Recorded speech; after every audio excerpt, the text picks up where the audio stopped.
A confusing situation to be sure, and a stressful one once I was taken before the station commander and asked a number of very pointed questions. The short story is I appeared on a planetary research station orbiting a dead world. While they were suspicious at first, who wouldn't be when a guy falls out of the air aboard your remote station, once I agreed to be scanned they opened up to me. I was as interested in the results of the scan as they were. "You only have the one implant?" a biologist named Dave asked as he looked over the printouts. "Yeah," I agreed. "Apparently it's what lets me retain my memory as I travel. It looks like a quantum memory module, but not one I've ever seen," Dave admitted. "I didn't even know they had quantum memory implants. The ones I've heard of need massive cooling units, not something you can really fit in someone's skull." "Can I see?" I asked, taking the tablet and inspecting the pictures. "Looks like it uses crystallized photons to contain the qubits, without needing to cool them down. Is that possible?" Dave looked perplexed. I remembered he was a biologist, not a physicist. "Sure.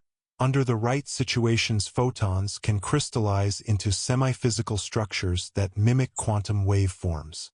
"I thought you had no memories before you got that implant." "No personal memories," I corrected. "Apparently the results of whatever education I got remain." "Maybe you can help us with something," Dave said, motioning for me to follow. I handed the tablet back and trailed him out of the small office and down one of the many hallways in the station. "We're researching the remains of an industrial-age civilization," Dave explained. "What data we can find indicates they were threatened by some kind of parasite, which somehow resulted in the destruction of their culture. This was millions of years ago, mind. So we haven't been able to find any living specimens of the parasite, but we've found several partial fossils." "A parasite that can drive a species to extinction?" I shivered. "Sounds dangerous." "For an industrial civilization, sure, but I doubt it would be much for us," Dave assured. "Even so, we're taking all precautions.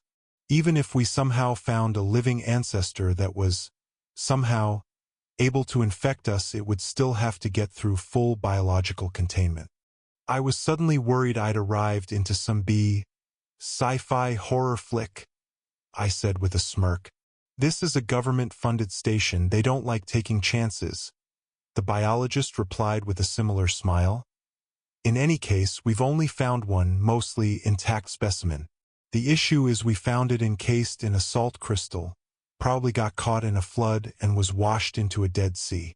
We can't figure out how to remove the salt without damaging the specimen." "And you can't just submerge it in water?" "First thing we thought of," Dave chuckled. "But we're afraid the water would damage the fossil." As we spoke, Dave walked into a viewing room overlooking something like a surgery ward. Thick glass separated us from a torso-sized block of salt, which itself was contained in thick, transparent plastic.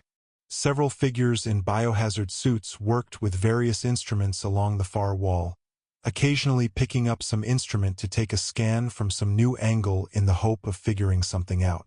"The creatures have a thick carapace on their back and legs that makes them relatively durable," Dave explained, pulling up an image that appeared to be a render of what they think the creatures looked like. "But see these mounds on its side? They have some hair-like substance extending from them. We've found evidence of them in fossils, but we've never been able to study it directly." "Why have that hair?" I asked. The creature looked like an oversized beetle with a segmented back and thick legs that could be folded into its chest, forming a solid carapace resembling the back. The only openings in the chitin were on the creature's sides, where fleshy mounds extended out with long hairs reaching nearly a foot out, as wide as the creature itself. "We think it was some kind of sensing organ," Dave said, turning the image till the front of the creature was visible, which was rather plain with a pair of powerful-looking mandibles sticking out from under the edge of the carapace. But I noted there were no eyes. "Interesting," I commented, looking at the more detailed scans of the oversized salt crystal.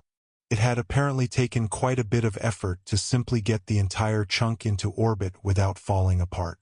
Even then, several cracks came uncomfortably close to the specimen. "You could try injecting a stabilizing agent," I said. "Something to prop up the tissue and hold them in place, so they don't fall apart while you cut away the salt.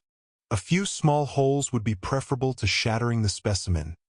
Dave nodded slowly, a look of contemplation on his face. "We can try it on some smaller, fragmentary remains, just to test it." It was quite enjoyable to work on such a project, and something strangely familiar. I've taken to assuming that I was a researcher in my original world, though I've no idea if it's true or not.